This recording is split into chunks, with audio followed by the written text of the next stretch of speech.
Dear students, today our topic the peninsular rivers. In the previous class already we have learned about the Himalayan rivers, the rivers which are perennial, the rivers which are having water all through the year because of the melting of glaciers, also from the rain. Now we have to see the peninsular rivers which are located in the peninsular plateau and its origin are in the Western Ghats. These rivers are not perennial. They all mostly depends on rainfall for its water flow. The Western Ghats are the source for major peninsular rivers. These rivers are flowing towards east and reaching to the Bay of Bengal. Only Narmada and Tapti rivers flowing towards west. The Chambal, Sindh, Betwa, Ken and Son rivers are originating in the northern part of the peninsular plateau and belongs to Ganga river system. These rivers are tributaries of river Ganga. Other main peninsular rivers are Mahanadi, Godavari, Krishna and Kaveri.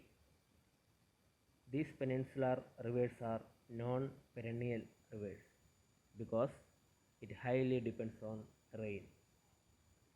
The Godavari is the largest peninsular river system. The origin of Godavari river is in Trayambak Plateau near Nasik in Maharashtra, and it reaches to the Bay of Bengal.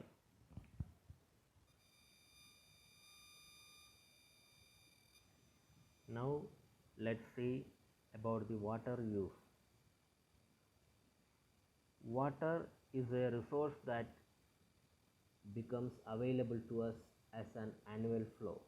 That is, we try to estimate how much we would be able to use during the year. Water is used in all aspects of our life. It's not possible for any kind of living being to live without water. Even human beings and other living beings, whatever, water is important, and we should know how it is used by each and everyone, and what are the use of the water. For all these we have already discussed about water cycle, how the formation of rain, how the formation of clouds, and how the rivers are forming, and how the water reaches to ocean, all these things. So in order to understand the use of water, we should have some calculations, we should have some formulas to identify and understand the water usage. We need to recall the water cycle and estimate the inflows and outflows during the year. Inflows and outflows are the main reason main thing we can understand the use of water. Outflows and inflows can be estimated at different levels. So now let's see how to find out the use of water. For this there is a formula for understanding the inflows. First we have to go to understand, we are going to understand inflows and outflows. For that, first inflows. There is a formula for understanding inflows. Precipitation plus surface flow plus groundwater flow. For understanding the inflow, we have a formula, that is inflow equal to precipitation plus surface flow plus groundwater flow. Okay, so for understanding this, first we should know what is surface flow. Surface flow includes rivers, streams, canals, and other flows on the surface. Then, what is the groundwater flow? Groundwater flow is difficult to estimate. Groundwater flow means the water which is underground, available in the underground. And we know that it's not easy for us to calculate or estimate how much amount of water available in the underground, but we will take a average. Next is precipitation. What is precipitation? Precipitation includes snow, dew, hail, etc. So now let's go back to the formula. Inflow equal to precipitation. What is precipitation? Snow, dew, hail, etc. are the precipitations, different forms of water. Okay, and precipitation plus surface flow. Surface flow includes rivers, streams, canals, and other flows on the surface. We have already seen. Plus groundwater. So, by calculating the precipitation, surface flow, and groundwater flow, easily we can understand inflows. Okay, so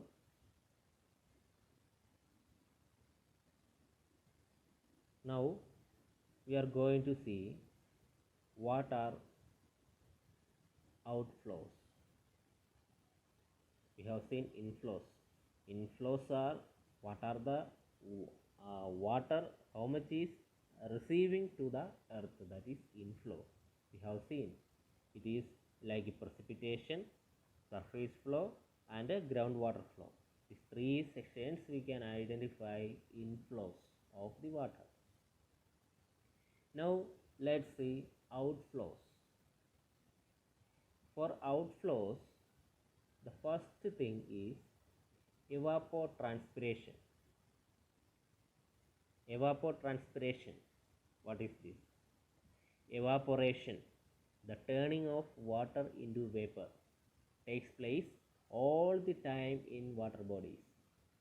So we have learned about evaporation in the previous sections, and we know that evaporation is the process which the water is changing into other forms. So evaporation, from the small classes onwards we have learned, when the water is heating up, it is changing its liquid form to gas form, and it is just when it is forming into a gas form, it is going up. The water loses its weight and goes up. So the evaporation, water changing into vapor. Okay, and which are the places this evaporation can be happen? It can happen to any exposed surface of water, such as lakes, rivers, seas, etc. Living things also give off water into the atmosphere through the process of breathing. See, even from our body, evaporation takes place without knowing of us. It's a natural process. Even if you breathe out, during your breathe out, the water evaporation is happening. For that, if you have doubt, you take a mirror and keep close to your mouth and you just breathe out. You can find there is a fog like substance just making fading your reflection on the glass, and you touch with your finger, you can feel that there is presence of water, moisture, you can feel there. So Even living things also give off water into the atmosphere through the process of breathing. This is called transpiration. Okay, now evaporation. Evaporation means the turning of water into vapor, and transpiration means even from the living beings, water is going out to the atmosphere through breathing, and this process transpiration. The total amount of water added to the atmosphere from both evaporation and transpiration is called evapotranspiration. Okay, what is evapotranspiration? The total amount of water added to the atmosphere from both evaporation and transpiration called evapotranspiration. Okay, I think you have understood it. Next, first outflow we have seen, that is evapotranspiration. Now let's go to the second point, water flowing out via surface flows and groundwater. So next type of outflow is water flowing via surface flow, that is like a rivers and groundwater. Imagine a region such as a village. Some amount of water would flow out of the village as surface flows through streams.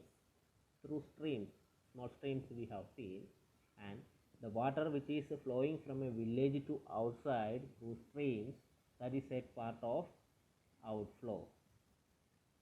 During monsoon months, this surface flow would increase substantially. So we know that when there is rain, during the rainy season, the streams, water from the streams are increasing, because from the groundwater is just comes out when it is increased. And during the monsoon season, water flows through streams from the villages is more. A portion of the rainfall percolates into the soil and travels to the underground strata and recharges the aquifers. So some water is flowing through the streams, and some amount of water, it is not flowing outside, but it is percolating inside the earth. It goes into the underground and joins to the underground water. So these two processes are outflows only. So some of it flows into and becomes available for use through wells and borewells, and a portion of it goes into very deep aquifers that do not become available. Some water which is going to the groundwater, joining to the groundwater, it is useful for us. How it is useful? Because it reaches to our wells and it reaches to our borewells. Through wells and borewells we take back it, we receive it. But some amount of water again, that is going very deep inside and fill up the aquifers. So very deep water which is not possible to draw from our wells or borewells. Okay, some of the underground water becomes part of flows that eventually appears in streams or rivers. And we have seen water which is going to underground, some amount of water is possible to draw through wells and borewells, but some amount of water is going very deep inside. And another, some groundwater, we know that the water which comes from the ground itself, that just flowing like rivers.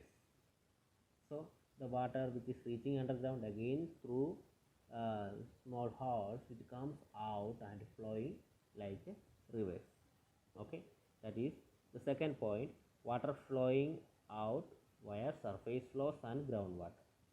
Okay, now third point, water for agriculture. Water reaches the root zone of crops either through rainfall or the process of irrigation. So another outflow is water for agriculture. The water we are using for agriculture, for irrigation purpose, and a huge amount of water we are using for agriculture purposes. That water, when we are irrigating the plants, it reaches to its root zones, and the trees or plants are using it for its growth, for its food formation, all these things. There is a capacity of the soil to store moisture. If there is excess water, such as a flood, and this is not able to percolate below, it would damage the roots.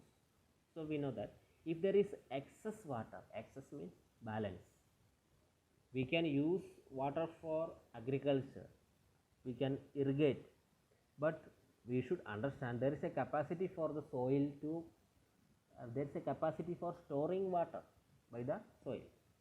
If there is the water is more than the capacity of the soil, what happens? There is a problem.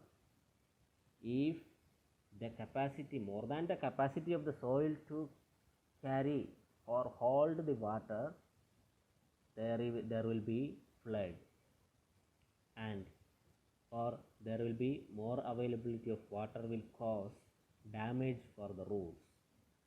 On the other hand, in a drought situation, if there is not enough moisture in the root zone, the crop will wither or wilt. See, two sides are there. If there is more water, it can harm the plants, it can damage the roots of the plant. On the other hand, if there is no sufficient water, it will cause the drying up of the plants. So water is necessary, which is suitable for the capacity of the soil. If there is excess water comes, that can damage the soil and damage the roots of the plant. Okay, now let's go to the fourth point: water used for domestic purpose and for animals. Next, fourth point of the outflow is water used for domestic purpose and for animals. Water used for drinking, cooking, washing, cleaning, and for animals is very important. We know without water it's not possible. We need drinking water, not only for us, for every living being. For animals, there is water is a very important thing, and for us, water is available. We have to use water for cooking, washing, cleaning, and for giving bath to our animals, etc. So water usage, for water usage there should be a planning is needed for this component to increase the availability, so that a minimum amount is actually made available to all irrespective of their income. So water usage for domestic purposes, water, we have to preserve water, we have to think about storing of water so that we can use it in the future. If we use it totally, we have to face a lots of problem like a drought in our future. So water usages for domestic purpose and for animals is the fourth point. I think you have understood. Then next point is water for industrial use. Water is required for manufacturing process, and this demand often competes with the domestic and agricultural use. This needs to be taken into account as this conflict is on the increase. The challenge areas that industrial use face are recycling of water and control of pollution. So next water usage is, next outflow is water for industrial use. We know that for factories and industries, water is very important thing. So most of the time, more than the domestic usages, water is used in the factories and industrial usages. So that will damage. that can reduce the availability of groundwater. There are lots of problems, lots of issues we have seen through newspaper and television news is that many places, because of the overuse of groundwater by the factories and industrial areas, people face lots of problems. Groundwater level decreases and the people are not able to draw the water from their wells. Wells are drying out, bore wells are drying out, and it makes lots of problem for the people, common people. Okay, that is the main problem, water for industrial use.